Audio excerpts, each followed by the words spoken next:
Hi అండి, అందరూ ఎలా ఉన్నారు? ఈరోజు నేను నెయ్యినైతే ఇంట్లోనే ప్రిపేర్ చేశాను. ఎందుకంటే నేను ప్రతిరోజు కూడా హాఫ్ లీటర్ పాలైతే తీసుకుంటాను. ఆ పాలతో నేను పెరుగు తోడు పెట్టుకొని నేను పెరుగుగా పైన మజ్జిగన యూజ్ చేసుకుంటాను. అలాగే పైన వేగన అయితే తీసుకొని నెయ్యినైతే ప్రిపేర్ చేసుకుందామని ఒక 10 డేస్ నుంచి అయితే డీ ఫ్రిడ్జ్లో స్టోర్ చేసుకొని అయితే ఉంచుకున్నాను. నాకు డీ ఫ్రిడ్జ్లో ప్లేస్ అయితే లేకపోవడం వల్ల ఒక ప్లాస్టిక్ డబ్బాల్లో అయితే వేసి పెట్టుకున్నాను. అదే ప్లేస్గా ఉన్నట్లయితే స్టీల్ డబ్బాలో వేసుకొని అయితే స్టోర్ చేయండి. ఒక 10 డేస్ తర్వాత నాకు ఈ విధంగా నెయ్యి అయితే వచ్చింది. ఒక చిన్న గ్లాసులో అయితే పెట్టుకున్నాను. అది ఇదంతా బయటకు తీసి కొంచెం సేపు కూలింగ్ తగ్గినాకైతే నేను అదంతా తీసి ఒక మిక్సీ జార్లో అయితే వేసుకొని కొంచెం కూలింగ్ వాటర్ కూడా వేసి ఒక 2 టైమ్స్ అయితే మిక్సీ అయితే పట్టానండి. చాలా ఫాస్ట్గా వస్తుంది. మనం కానీ కూలింగ్ వాటర్ యూస్ చేసినట్లయితే మనకి బటర్ అనేది చాలా ఫాస్ట్గా వస్తుంది. అదేవిధంగా ఈ ఖరీదైన నెయ్యి అయితే బయట కొంటే చాలా ఎక్కువ ఖరీదు కదండి. అదే మనం కొంచెం కొంచెంగా ఇంట్లోనే ప్రిపేర్ చేసుకుంటే మనకి సాటిస్ఫాక్షన్గా కూడా ఉంటుంది. అలాగే ఒరిజినల్ నెయ్యి కూడా తింటున్నామన్న హ్యాపీనెస్ కూడా ఉంటుంది. ఈ విధంగా కూలింగ్ వాటర్ సమ్మర్లో కానీ యూజ్ చేసినట్టయితే చాలా ఫాస్ట్గా మనకు బటర్ అనేది రెడీ అవుతుంది.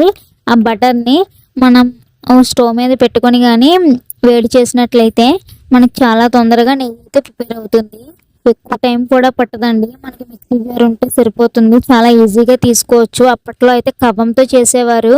కవ్వంతో కూడా చేసుకోవచ్చు. అంటే మనం మిక్సీలో కూడా ఈ విధంగా పట్టుకోవచ్చు. చాలా పర్ఫెక్ట్గా అయితే వస్తుంది. చాలా చక్కగా వస్తుంది. మీకు వీడియోలో చూపించినట్లుగా ఎంత చక్కగా వచ్చిందో చూడండి. ఈ విధంగా అయితే ప్రిపేర్ చేసుకొని ఒక 2 టైమ్స్ అయితే కూలింగ్ వాటర్తో అయితే కడిగేసుకున్నానండి.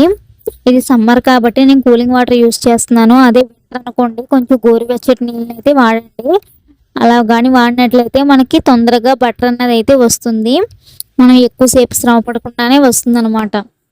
ఈ విధంగా అయితే తీసేసుకొని అయితే పెట్టేసుకున్నాను.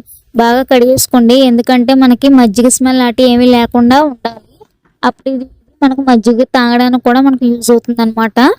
ఆ పైన ఉన్న మజ్జిగను తీసేసినాక ఈ విధంగా 2 టైమ్స్ అయితే నేను కడిగేసుకొని అయితే పక్కన పెట్టేసుకొని దాన్ని స్టవ్ మీద పెట్టేసుకున్నాను. లో ఫ్లేమ్లోనే పెట్టుకోండి. లో ఫ్లేమ్లో పెట్టుకుంటే మనకు నిదానంగా నెయ్యి అన్నది ప్రిపేర్ అవుతుంది.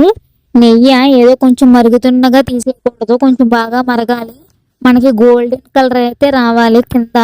ఆ గోల్డెన్ కలర్ వస్తేనే మనకి బాగా కరెక్ట్గా అయితే అవుతున్నట్టు. అది ఎక్కువ రోజు అయితే స్టోర్ ఉంటుంది. మనం ఎక్కువ రోజు స్టోర్ చేసుకోవాలంటే ఖచ్చితంగా గ్లాస్ జార్లో అయితే పెట్టుకున్నామంటే మనకి ఎక్కువ రోజులు అదే సువాసనతో అయితే వస్తూ ఉంటుంది. మనం బయట కూడా స్టోర్ చేసుకోవచ్చు. అలాగే ఫ్రిడ్జ్లో కూడా స్టోర్ చేసుకోవచ్చు. మనం దాన్ని తీసుకుని వాడుకునేటప్పుడు కూడా ఎటువంటి వాటర్ అటు తగలకుండా అయితే చూసుకోవాలి. స్పూన్స్ కూడా వాటర్ ఏమీ లేకుండా అయితే చూసుకోవాలి. నేను ఆల్రెడీ దీనికన్నా ముందు అయితే కొంచెం ప్రిపేర్ చేశాను. ఇది నాకు దగ్గర ఒక 100 గ్రామ్స్ అయితే వచ్చిందండి నెయ్యి. చాలా పర్ఫెక్ట్గా కూడా వచ్చింది. స్మెల్ కూడా చాలా బాగుందండి. ఇది ప్రతిరోజు ఒక 2 టీ స్పూన్స్ అయితే నేను అన్నంలో పెట్టి అయితే మా పాపకి అయితే పెడుతున్నాను. చాలా హెల్దీ కూడా నెయ్యి పెట్టడం వల్ల.